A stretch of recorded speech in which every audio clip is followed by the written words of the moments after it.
ਅੰਮ੍ਰਿਤਸਰ ਵਿਖੇ ਸਾਰਾਗੜੀ ਦੇ ਸ਼ਹੀਦਾਂ ਦੀ ਯਾਦਗਾਰ ਦਾ ਉਦਘਾਟਨ ਕਰਦੇ ਸਪੀਕਰ ਸਰਦਾਰ ਕੁਲਤਾਰ ਸਿੰਘ ਸੰਧਵਾ ਨਾਲ ਡਾਕਟਰ ਗੁਰਿੰਦਰਪਾਲ ਸਿੰਘ ਜੋਸ਼ਨ ਅਤੇ ਹੋਰ ਸ਼ਖਸੀਅਤਾਂ ਮੌਜੂਦ ਸਨ। ਪੱਤਰਕਾਰ ਵਿਸ਼ਾਲ ਸ਼ਰਮਾ ਦੀ ਵਿਸ਼ੇਸ਼ ਰਿਪੋਰਟ।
एक वखरा उपराला करवा दो पूरी संस्था जुड़िया हुई ਇਹ ਤਾਂ ਬੜਾ ਵੱਡਾ ਜਿਹੜਾ ਇੱਕ ਸਮਾਰਕ ਹੈ ਔਰ ਉਸ ਲੈਗੇਸੀ ਨੂੰ ਅੱਗੇ ਤੋਰਨ ਵਾਸਤੇ ਸਾਡੇ ਸਾਰੇ ਸਾਥੀਆਂ ਨੇ ਇਹਨਾਂ ਨੇ ਸਾਰਾਗੜੀ ਫਾਊਂਡੇਸ਼ਨ ਨੇ ਬਹੁਤ ਵੱਡਾ ਕੰਮ ਕੀਤਾ ਤਾਂ ਕਿ ਸਾਡੀਆਂ ਆਉਣ ਵਾਲੀਆਂ ਪੀੜ੍ਹੀਆਂ ਨੂੰ ਪਤਾ ਲੱਗੇ ਵੀ ਅਸੀਂ ਉਹਨਾਂ ਜਾਂਬਾਜ਼ਾਂ ਦੇ ਵਾਰਿਸ ਹਾਂ ਜਿਨ੍ਹਾਂ ਨੇ ਐਡੀ ਵੱਡੀ ਅਸਾਮੀ ਜੰਗ ਜਿਹੜੀ ਆ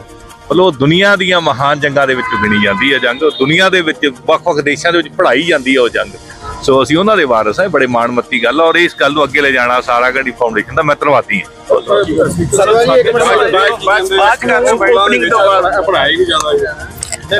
ਇਹਦੇ ਬਾਰੇ